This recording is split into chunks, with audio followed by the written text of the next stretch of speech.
Get ready to tune into stories of average men striving for greatness, to become the leaders that are needed in their homes, in their career, and their communities. This is the Brotherhood of Fatherhood podcast.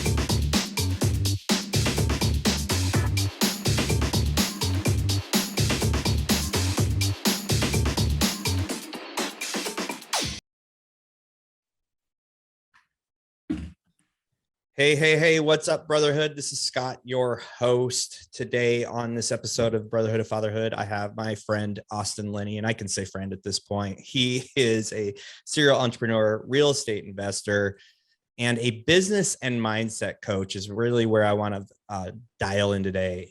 He also has a podcast, Construct Your Life, and really quite honestly, this guy just kicks ass. So I wanted him to come on the Brotherhood podcast and fill you guys up with some mental juice and get you moving in the right direction. What's up, Austin? Welcome to the show. What's going on, my man? Thanks for having me here. Super excited to share my story, share anything I can. You know, it's really interesting. You were talking about what we're going to talk about. And, you know, we as men, especially, we talk about business a lot. Like, you know, business this. I just got off an hour and a half call with a guy, you know, that we were talking about him scaling his business. And I looked at him at the end of the call and I go, dude, business is easy. It's that other shit. It's the personal. It's how are we as a husband? How are we as a father? That's the stuff that if you can master that, then the business kind of just takes care of itself. I think men just hide in business. They hide there because they can answer questions, but they can hide all of their personal stuff and their struggles and their lack of ability to connect and emotionally be vulnerable. And it can be all just, you can put this big wall of business in front of you. It's super easy to talk about. So this is good. This is really good. Well, we wear it as a badge of honor, right? Like look at me, look how hard I worked. Guys, wake up. Okay. That is a prerequisite these days. You don't get any extra points for working hard. No. Flip the script. I like flipping the script. I'm like, hey, yesterday I did 2 calls. They were 30 minutes each. Yesterday, guess what? My business ran without needing my soul. Exactly. So Austin, one reason I had to get you on here was I interviewed you for another podcast I do called Stories That Sell. And we were introduced through a mutual friend, and it was really fast that I'm like, this dude has this extra little something that has a potential to help a lot of people. And even in the short time I've known you've already made, you know, there's certain people who are master connectors, right? They know how to connect the right people with the right people, the right resources. And you've already helped me and my wife in her business and made connections that were incredible. And you have, I think it was a 30-minute call we had. At about 15 minutes, you had absolutely 100% shifted my mindset on something, and it's made a massive difference. So I want to publicly thank you, but I want to pour that out to many people and really show them the power of their mind. And again, this whole get out of your own way type of thing. So you work with other people in a business perspective. You work with people as a mindset coach. And so let's just dive into really exactly what you're talking about. You know, men getting out and really kind of figuring out what they need to really pay attention to. You know, what's the question that we don't ask ourselves ever? Who am I? Mm-hmm. Like, regardless of what I do to make money, regardless of absent of being a father, regardless of all those things, who am I? Like, seriously. And one of the things that I pride myself on is I think goals give you direction, but I think values give you certainty, right? And no matter what economic climate, no matter what you're going through. And I think one of the things that I kind of tapped on this week is the difference between me as a drug addict and an alcoholic and me now is this little subtle thing. I still do the thing even when I'm not feeling it. That's the difference. I still show up for my workout, even when I'm not feeling it. Doesn't mean it's the best one, but I keep the commitment to myself. I still show up for my work calls and my clients because they invested in me. I'm invested in them. And I don't hide it in a bottle. I don't hide it in Netflix. I don't hide it in working harder to distract myself, because it's in those moments that you really create the separation of who you once were and who you're becoming. Because it's not about how much money you make, how much skills do you add on every day, how much do you learn and grow, and over time those things are gonna create what you're looking for. Because ultimately, at the end of the day, the biggest issue that you have right now in your life is that you fucking think you control any of it. That's the biggest thing. And don't get me wrong, this is my number one thing I work on. I read a book called The Surrender Experiment by Michael Singer, and he talks about just understanding that the universe is working for you if you allow it to, and the more that you force. Because one of the biggest issues I see with my clients is this: if you are in scarcity mode or survival mode, which I would say most people are, you cannot create anything from that state. You cannot create art, you cannot create manifestation, you cannot create goals, you can't create positivity, because you're just trying to get to the next day. Right. And it doesn't exist. And so it's really, my clients like, I want to start building my goals out. Nope. We got to tear it all down before we can build it back up. Yeah. And I would say that you have torn it all down. I know your story. You just mentioned it, drugs, alcohol addiction, and an absolute divorced, laid off, lost money in business, the whole, yeah. Right. Right. I got the book. Yeah. I think men hold these things in, like I'm a failure. I lost my wife. I didn't, something went. Or am I amazing because of my failures? Mm-hmm. Well, that's a shift, right? Mm-hmm. Yeah. So a little backstory. You struggled from. So when I was 17, my parents divorced, and somehow I decided that I was the reason they got divorced because I was a problem kid. I kind of laid that into myself, which proceeded to introduce me in the restaurant business to cocaine and methamphetamines. And, just kind of was never really like bought into school. It wasn't really my thing, but my dad's a doctor, and it was like, hey,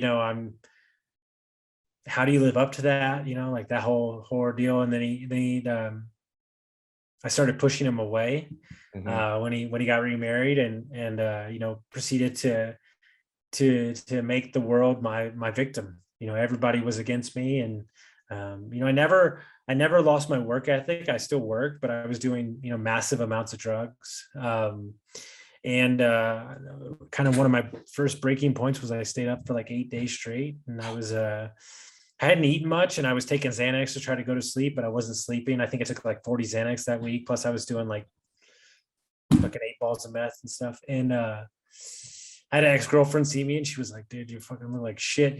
This is not you. And like, I was like, something's got to change. So I packed up all my stuff. I moved to Austin and proceeded to walk away from the hard drugs, but, proceeded to abuse alcohol for a long time. And, in the restaurant business, it's really hard to see that you have a problem because everybody's drinking and it's part of the culture, and wound up getting in a car wreck and, having to move home and still kept partying, didn't get the memo. And like this went on for like a month when I was back home with my mom, and she wound up kicking me out. And I just had a bag of clothes. I had nowhere to live. I had no job, no car, no nothing. And the only thing I could do was I had a best friend's brother who had a house, and he's like, we don't have anywhere for you to live, but you can live underneath the stairs. So I lived underneath the stairs in about 100 square feet in the closet. And I laid brick and tile in Texas in July. My boss picked me up at 5 a.m. and dropped me off at 6:30 every day. I lived off ramen noodles and ham sandwiches for like 5 months straight, saved up money, bought my grandma's old car, got my bartending job back, and kind of started getting away from that, but proceeded to drink every day really for like 9 years.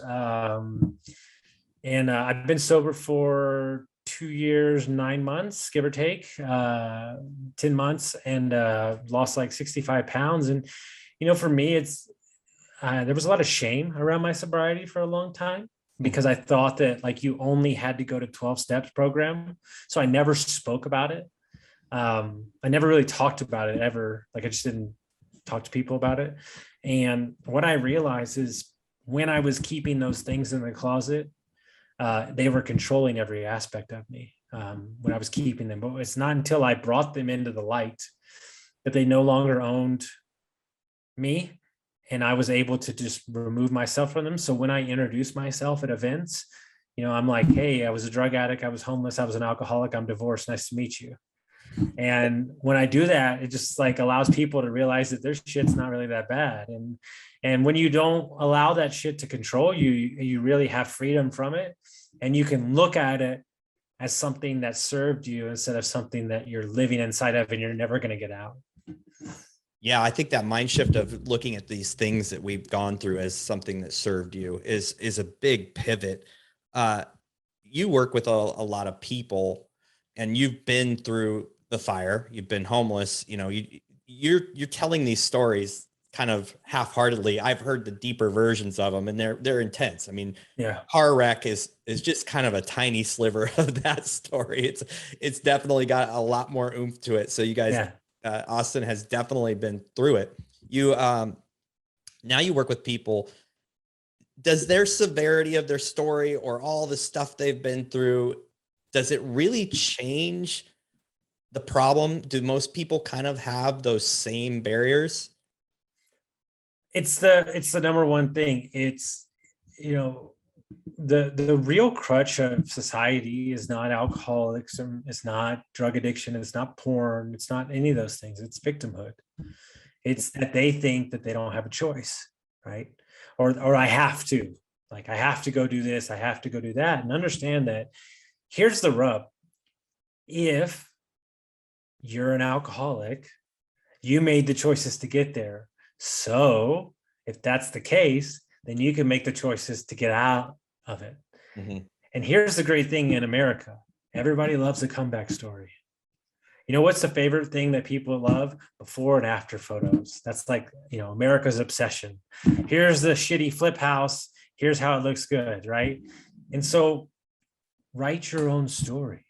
Part of the journey is writing your own story and owning it instead of distancing yourself or distracting yourself from it. Because once you own it and understand that you have an option to use it as empowerment and use it as a way to help others, right? That's really where you start learning about yourself, is when you start helping others, because you're like, what my clients don't know is I think my biggest self-improvement has been helping my clients. Because by helping them, I'm seeing stuff in conjunction with it going, like, here's the thing with myself. I take myself really seriously, even though I'm pretty fun. I take myself pretty seriously sometimes. And then I get on the call with my client and I'm just like I'm seeing them take themselves too seriously. And I'm like, dude, lighten the fuck up. And I'm telling the same thing to myself in that exact moment. Right. Yeah. Right. And so it really is, creating a space where growth every day, learning, getting better is what you hang your hat on, instead of look at me. Because what's the number one thing everybody else says? Well, I know, but I should be here when I'm at this age. Well, guess what? I didn't think at a 13-year marriage at 38 years old, I was going to get laid off and divorced in the same 2 weeks. Ugh. Like, do you know how, and lose all your house and your dog and everything? Like, I didn't have 7 boxes to my name. You did not think that was you're going to have to rebuild your life at 38. But on the other side of that is everything I ever wanted in business, in true love and freedom. So I had an opportunity to think that there could be more, and I'm going to owe it to myself to look for it and seek it out. Yeah, I really like the age thing. I'm 48. I really kind of feel like I started really kind of finding my way at 40. alive, like literally. And sometimes I'm caught thinking, oh my gosh, am I ever going to get there? But really, it just doesn't matter. Like everything else was just the prequel. It was what's gotten me here. Now, not to say I don't struggle with a lot of those same things. Like, why did it take me so long? And why are the lessons so hard? And and why am I stuck in this mindset that's been holding me bondage for 45 years? Yeah, I just think it's good to give permission. There's as you get older, the lessons get louder and they cost more, but they'll keep showing up until you learn your lesson. It's just life. Yeah. And at the end of the day, the patterns that we have, here's what men do. Men think that they're not obvious.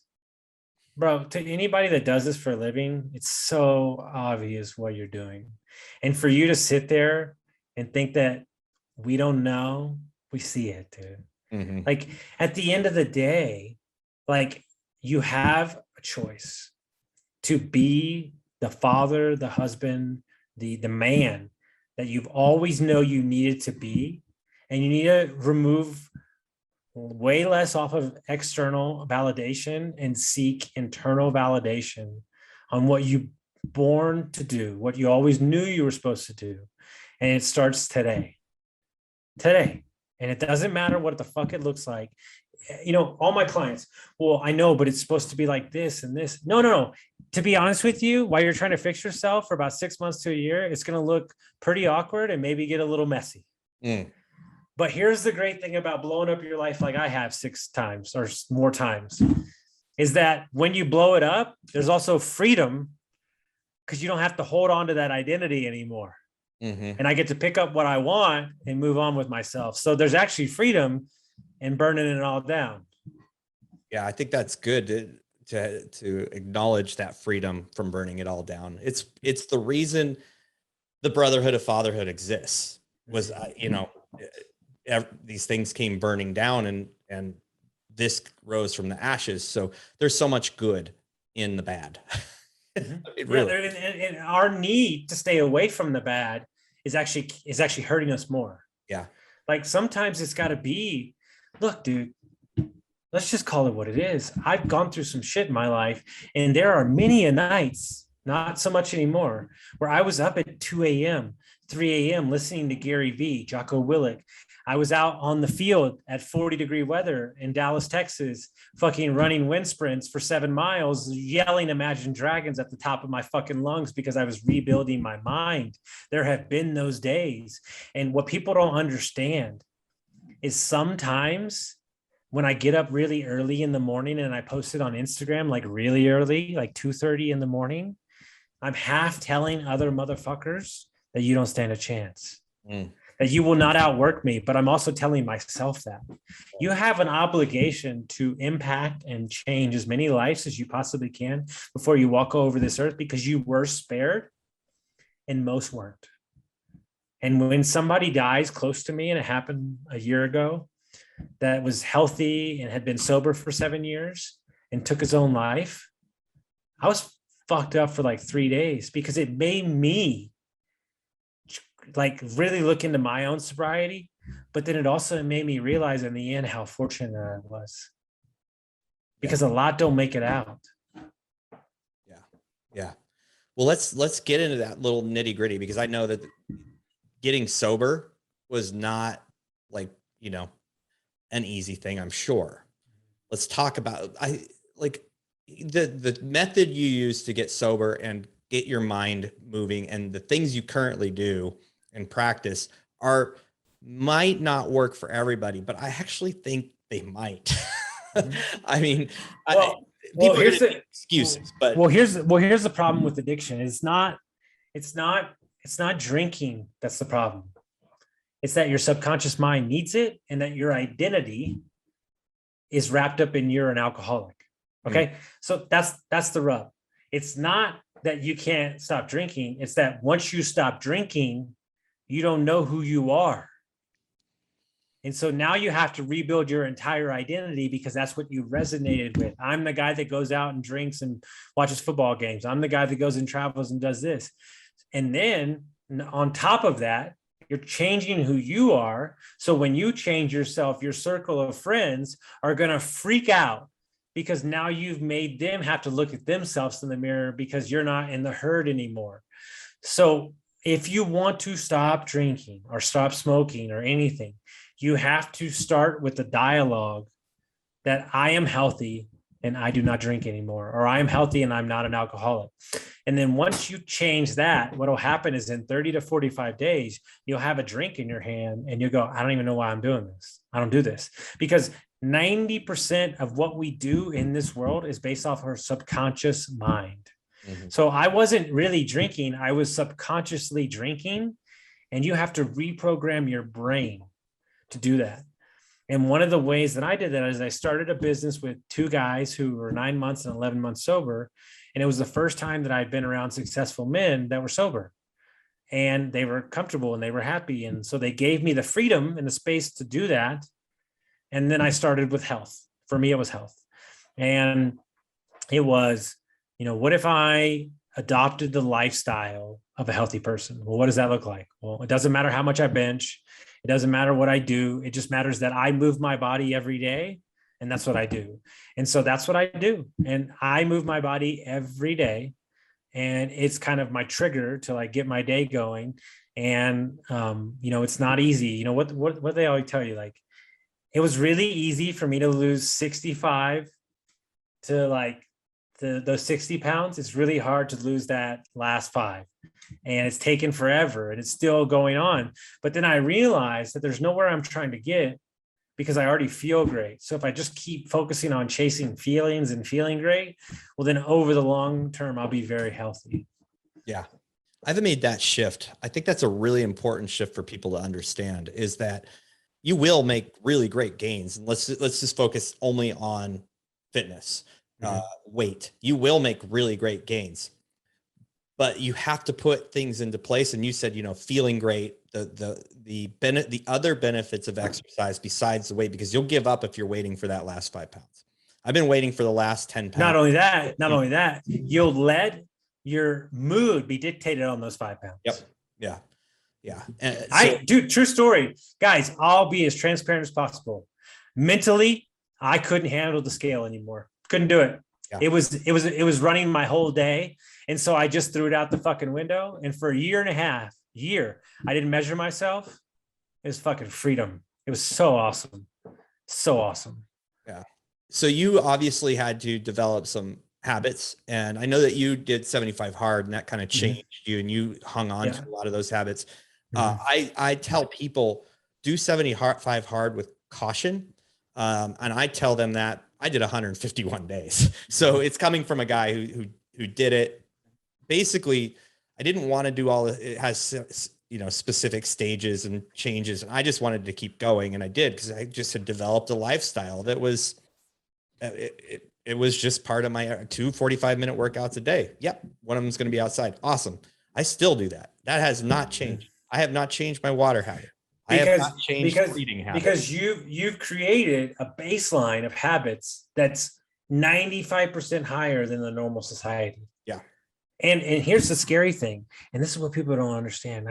This might be the number one thing I talk about more than anything. They're like, well, I love my freedom. I love, I get to go with the flow. What you don't understand is discipline creates freedom. Yeah. Here's the deal. My day is so busy. My week is so busy. I'm doing so many things that if I didn't have those things, I wouldn't be able to do my day. Simple as that. Yeah. Work will kill all the time. It keeps me locked in. Yeah. Yeah. The reason I warn people about 75 hard is because I'm a firm believer in habit stacking. And when I started 75 hard, I was already doing X, Y, and Z. So I was just adding a few. And I feel like it's kind of this succeed or burn type of thing. So it's a personality thing. You really got to reach deep. I think everybody should do it. And I think they should finish it. I think they should do 75 days. I think as a man, you should see what you're made of. and you should, that's my personal opinion, but it's Yeah. not And your no, life. me too. I was already kind of doing some things. So for me, it wasn't that hard. I'll be honest with you, like just kind of like evolving some more things. But one of the things that I take from Andy Frisella is to win the day. Like, look, the reason that you're unhappy or feeling like you can't control your week is because you've added too much shit on your plate. Like, look, a lot of my clients want to network with new people, right? Okay, well, networking with new people every week is not a goal. That's a destinace, because you're never finished. But if you say, I'm going to network with 5 people a week and you finish on Wednesday, well, then you're done. And so we have to put some parameters around them. And so everything in life is predicated off compound effect. Mm-hmm. So if you were to meet 5 people every week for 3 years, how much farther along did you be? A lot farther. But if you don't put a number on it, it is what it is. And so a lot of high performers, what I found they do is they schedule in time with their kids. Like, I play with my son at this moment. And that's way the whole family knows this is the time. And I'm not spending the whole week going, when am I going to fit this in? When am I going to fit this in? Because they shouldn't get what's left over. They should know where they stand. Right. Yeah. Well, I mean, you gotta, there's the high performers do that because they know Parkinson's law. Work will fill all time. So they do this and they say, look, I want to be intentional about the time with my kids. And if I'm not, it's going to be filled with work. And so there's two things in life that always find a place: money and time. Yep. If you don't have a place for them, they'll find it. Yeah. So I love that those most successful people block out that time. They make that time. I've done so much work on this and like studied it, read so many books, so many people I've talked to, 400 plus podcasts.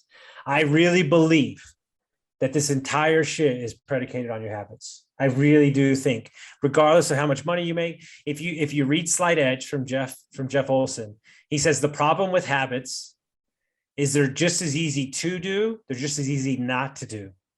Like, if you eat the burger, you're not going to die. If you miss that workout, you're not going to die. But over time, doing that enough times is going to take you off your trajectory.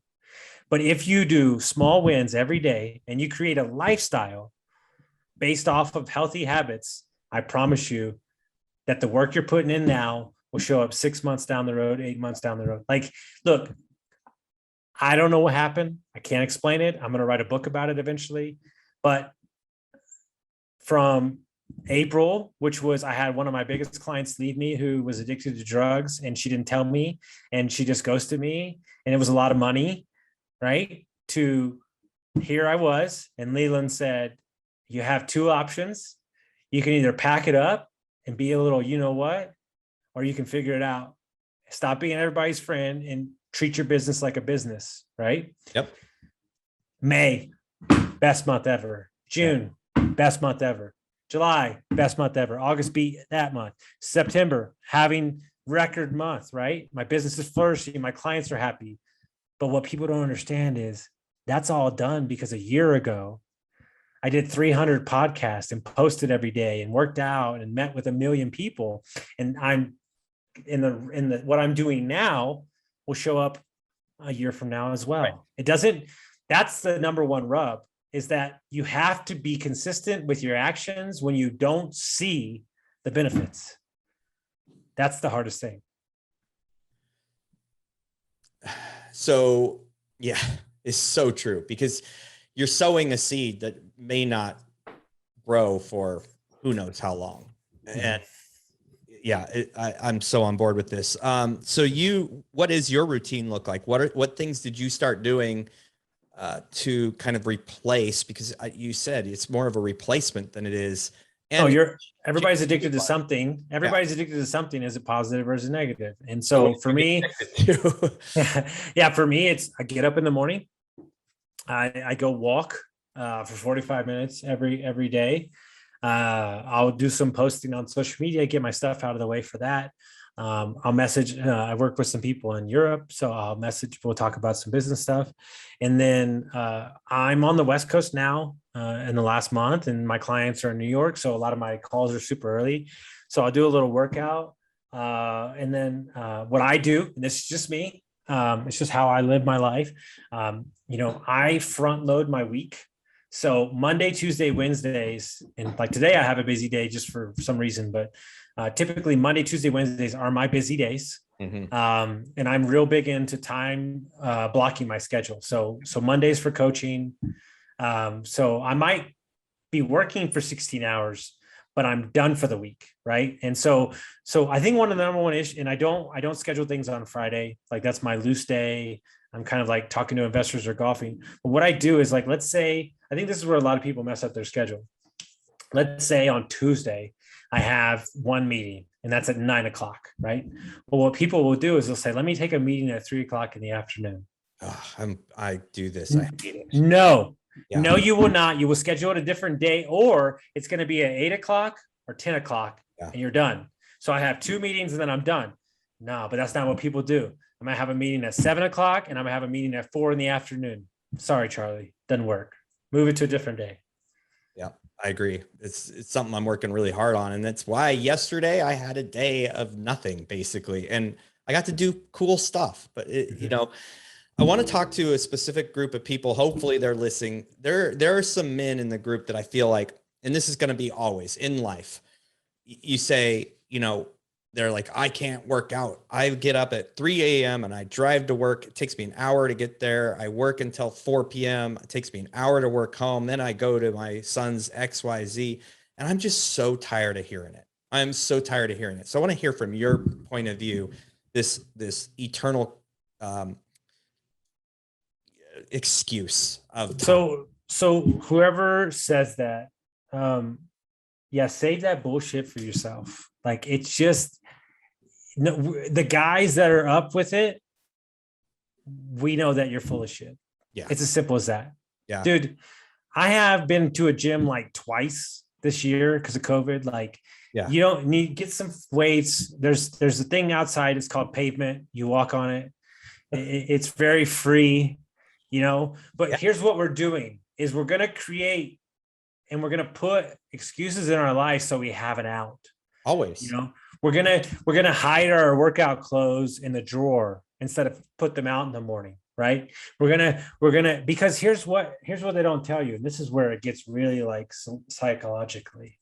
This is gonna be the mind fuck. They like it.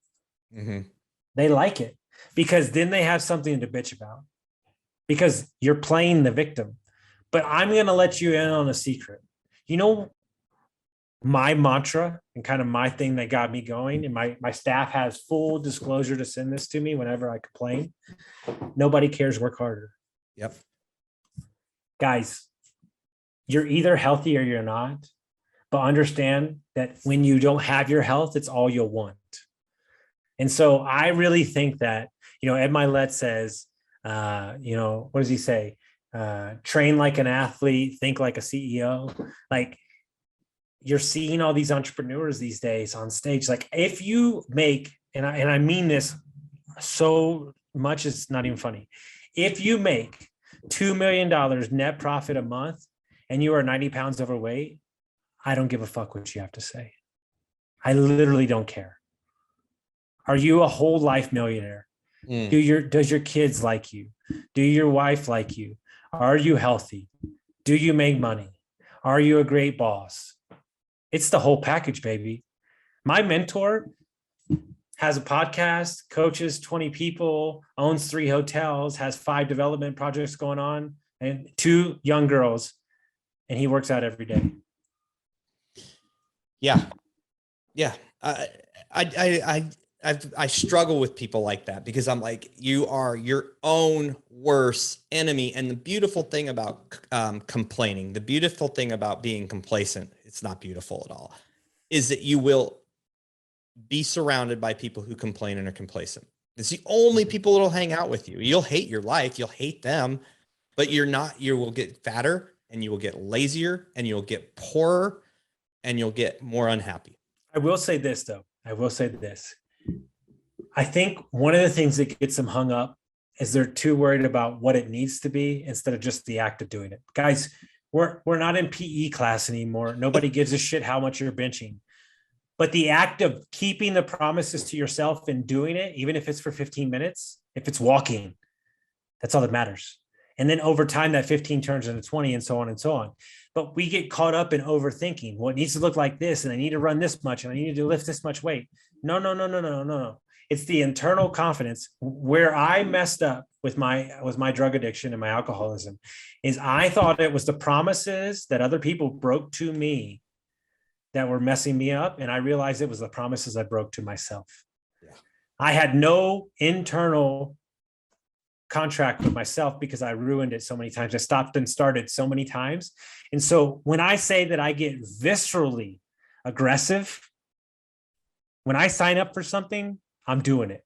Mm-hmm. And so when we had the ice storm and no water and no electricity, working out on the road, working out, because I made a promise to myself that that's something I will live by, and I will honor that no matter what I got to do.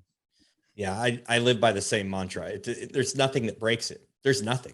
And when you have that headspace, it becomes easy. It really becomes easy. And I think you make a really good point. Just do it. You can get ridiculously fit by walking. And I know that's so hard for people to understand. Well, walk, like you said, 15 minutes, then increase your pace, then increase your distance and increase your pace, like step by step by step by step. We have these, these diets, right? This new workout machine, this Peloton, guys, and my girlfriend could show you up. Okay. You could do push-ups, pull-ups, and walk. And I promise you'd be in the best shape of your life. That's it. And what's interesting is, what they ask me all the time? What's the program? What's the program? What should I do? Do it. Wake up. You're the program. Yeah. You are the program, not the program. And when you do that, boom, you're off to the races. Yeah. Well, you think about it, everyone's wanting to know the next trick. The Peloton thing is it's the group. It's having a place to be, and there's social things going on. But like, men need to spend time in solitude. They need to go outside. I don't want you walking inside. It was negative, like, snow apocalypse in Texas here, negative 23 one day. I'm walking the exact same route I walk every single day.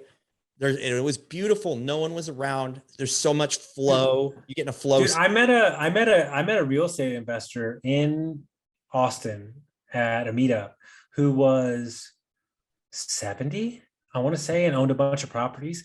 And every day for the last 30 years, he walked 3 miles a day. And he was the most fit young dude I've ever met in my entire life. Yeah. And if you get bored with it, change your route. Throw a backpack on and throw a bunch of books in there. Start rucking. If it's good enough for Navy SEALs, rucking's probably okay for you, and it costs nothing. Yeah. Your kid's back. Well, you know what? And I'll harp on this though. And this is an internal fight with like 3 of my clients all the time. It's just not important to them. Yeah. It's not important.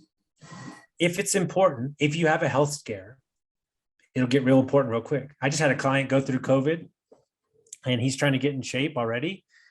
And he's like, this really threw me for a loop, because I realized now we're at a place where I really need to make this a focus, and I need to be far less worried about, multifamily investing, and make sure that I'm still here to have kids. And so we don't need to hit the wall doing 150 to make changes. You can start today. Yeah. And it starts with a 5-10 minute walk. Yeah. Yeah. It's the habit stacking thing. It's to do one thing and then add on to it. Mm-hmm. Give yourself time. You can try and do New Year's resolutions for 4 years and fail. You will fail every year because you have these huge goals. Or you can start today and do a tiny thing, and in 4 years, you'll be way beyond where you were if you had actually held 4 years in New Year's resolutions. So one of my favorite quotes ever is one of my good friends. He's runs ultra marathons, ex-Navy guy. He says, you can't simultaneously beat yourself up for not performing at your best while not performing at your best. Right. Oh, that's really good. Shame cycle. Yeah.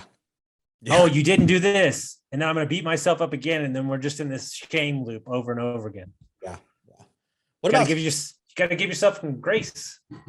Outside of fitness, where else have you found that, and we'll speak to men specifically, that men really I like fasting. I like fasting. Oh, really? I think it's wild, okay? Because it's amazing the conversations that go into your head when you don't eat, and you don't realize how much a part of it is. So every Monday, I'll do so from Sunday afternoon to Monday, I do a 24-hour fast. I've gone as far as 3 days before. And I already do intermittent fasting. And for me, it's just testing the mind, because what happens is you get hungry, right? And it's a wave over you. And you're like, damn, I feel sick. And this is what you do. You breathe it through. And then guess what? In 5 minutes, it passes. And you're good. And you're like, oh my God, I'm actually stronger than my needs. My brain is actually stronger than my needs. And I think it's just training my brain. Yeah. Yeah. So I talk a lot about doing hard things every day. And it sounds like you are a big proponent of that. Mm-hmm. What do you do to keep raising the level though? Be around people that are faster, stronger, smarter, and have way more money than me. Yeah. and then hold me to the fire. It's, but also, like in full truth, I think I've accidentally done it on my own, because I'm a coach. And if your coach isn't driving the ball forward or driving the needle, then what kind of coach can I be? Right. So I've actually almost built in my own social accountability on accident. Which I think is a brilliant tool. I'll do social accountability whenever I can. Hey, I have this goal, I'm doing it, and I'll put it out there. Usually to an inner circle of men or someone who's going to call me out. That accountability is really important, sometimes to a big group. But I think a lot of men just hide. They don't tell anybody what they're doing, and they fail often. Mm-hmm. What happens because you know what? And this is very important for your group, and it's come up 4 times this week. So I think this is going to hit home with everybody. What happens when a man pours himself into his work for 15, 20 years, makes all the money, and then he turns around and does this to his kids? See, I did all this for you. And the kids go, we didn't fucking ask you to. Right. I think that happens way more than we want to admit. Yeah. Yeah. I had this conversation with my 17-year-old, and we were talking about money, and we were talking about where I had been and where I was going. And it was really obvious he didn't care. He's like, that's awesome. Yeah. But that's not what matters to him. And I think parents should have that conversation. Mm-hmm. Do you care how much money I make? How does it make you feel that I work this much? I think we ask the questions, and it was this really open, no, it doesn't matter. What matters is that when he walks in the door, my attention is on him. I ask him the questions. I listen to his stories. I'm there for him if he's having a crappy day, or I can help solve a problem for him in that moment. That's what matters. I had my mentor was up here yesterday, and we had a long talk in the car when we were driving to the bank. We're talking about the future of my role in this hospitality group as we buy more hotels. And I already knew the answer because I know who he is as a father, but I said, I'm letting you know right now, it's very important to me that I'm a present father. I don't really care how much I have going on. This is something that matters to you. And I already knew what he was going to say, but I'm this is probably my highest need moving forward once I do have kids. And so, yeah, I might work, the 16 hours on Monday, but then I'm going to be off on Friday, and everybody's going to know that you don't fuck with Friday. And that's when everybody gets the attention. So I think that we have to create boundaries, because understand that if you're going for it, which I respect, I have, coaching business, 2 podcasts, 4 companies. I go for it just as hard as anybody else. But understand that that's for me. It's not for anybody else in my life. And that's okay. And I'm willing to admit that for myself, because I need that, because I want to create jobs and impact people.